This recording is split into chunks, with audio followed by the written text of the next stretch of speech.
Баршаңызға қайырлы күн, достар. Сіздермен бүгін осындай өте дәмді 6 және 4 өрімнен құралған мамықтай жұмсақ бәліштер дайындайтын боламыз. Видеоны қарамас бұрын менің каналыма подписка батырмасын басып, белсенділік танытып қойыңыздар.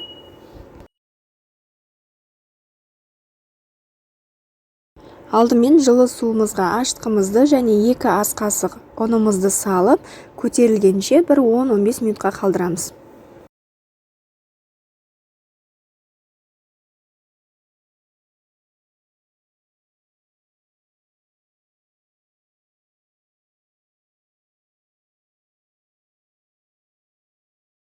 Бөлек ыдысқа 3 жұмыртқа және шым-шым тұзымызды және сұйық майымызды қосып, жақсылап араластырып аламыз.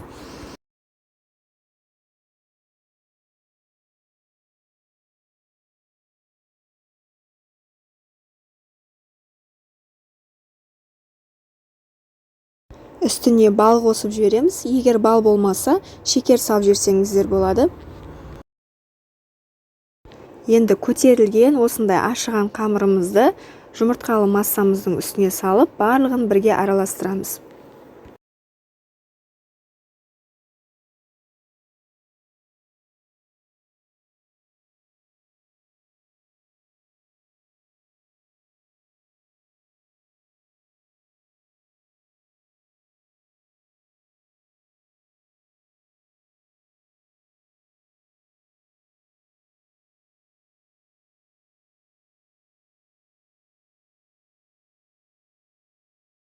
Барлығы біркелкі масса болған соң, үстіне осылай біртіндеп ұнды сала отырып, қамыр илейміз.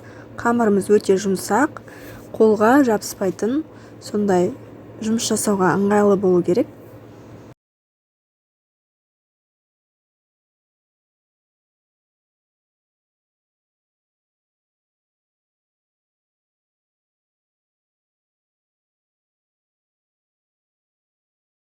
Иленген қамырымызды осындай майланған ыдысқа салып, үстін пленкамен орап, көтерілгенше 2 сағатқа қалдырамыз.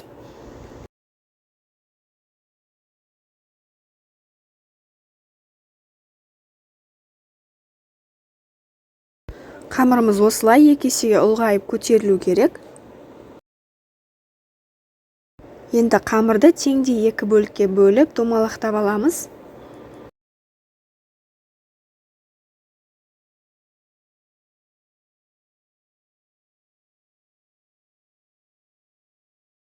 Бізде 6 және 4 өрімдік бәліш болғандықтан, бір қамырды 4-ке және бір қамырды 6-ға теңдей бөлікке бөліп шығамыз.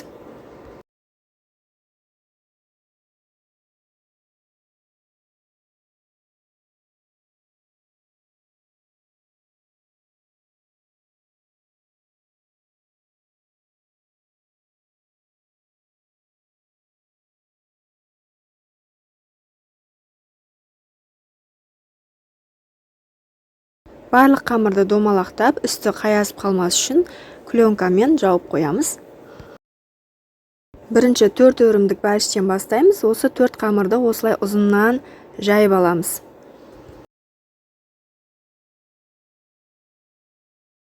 Қамырды бір-біріне жабыстыра отырып, осылай орап шығамыз.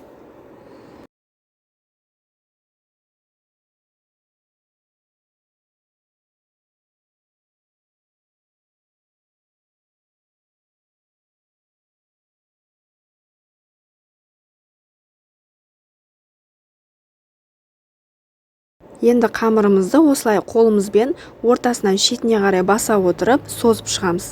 Бізде 35 см шамасында созылу қажет.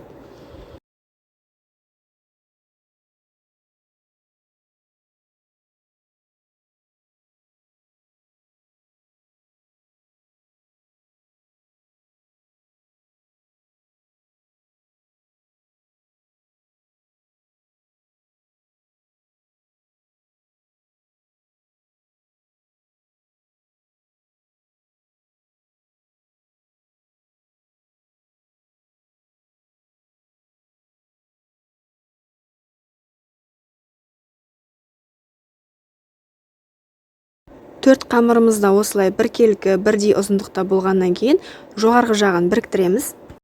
Үшінші қамырымызды алып, оң жаққа жоғары жағына қоямыз. Енді бірінші қамырымызды алып, сол жоғары жақтың астына қоямыз. Алғашқы қамырымызды орнына әкелеміз.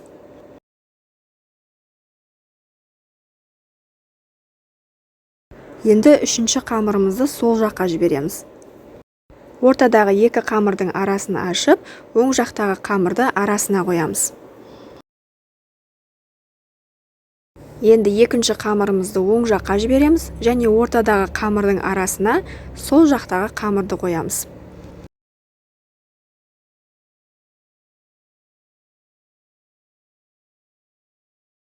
Ары қарайғы өрімдеріміз осы видеода көрсетілгенде қайталанып кете береді.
Қамырдың соңғы бөліктерін осылай бір-біріне біріктіріп жібереміз.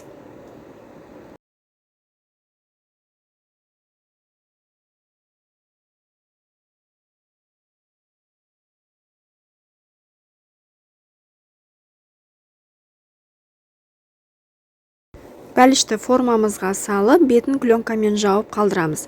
Енді келесі 6 өрімдік бәлішті бастаймыз. Дәл солай ұзыннан қамырды жайып, созып аламыз.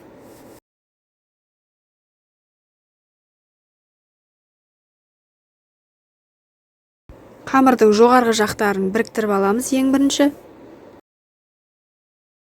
Төртінші қамырымызды оң жаққа жоғарыға және бірінші қамырымызды сол қамырдың астына жібереміз. Және алғашқы қамырымызды қайтып орнына қоямыз және бесінші қамырымызды сол жаққа жоғарыға жібереміз.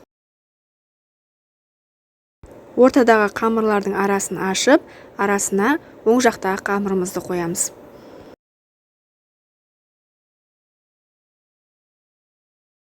Енді екінші қамырымызды оң жаққа жоғарыға және ортадағы қамырлардың арасына сол жақтағы қамырды қоямыз. Осылай кезектесіп қайталап өре береміз. Бұл да 4 өрімдік қамырға ұқсас болып келеді.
Қамырларымыздың соңғы бөліктерін осылай бір-бірімен біріктіре саламыз.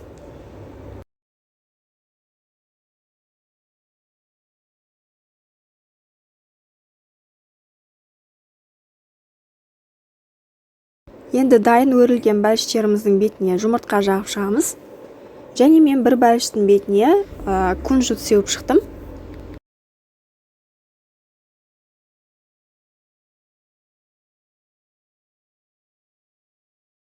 Біздің қамырларымыз тағы да көтерілу керек.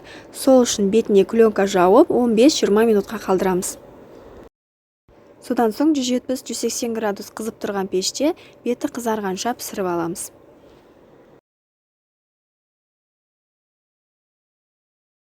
Осымен біздің өрілген, өте ерекше кереметтей бәліштеріміз дайын болды.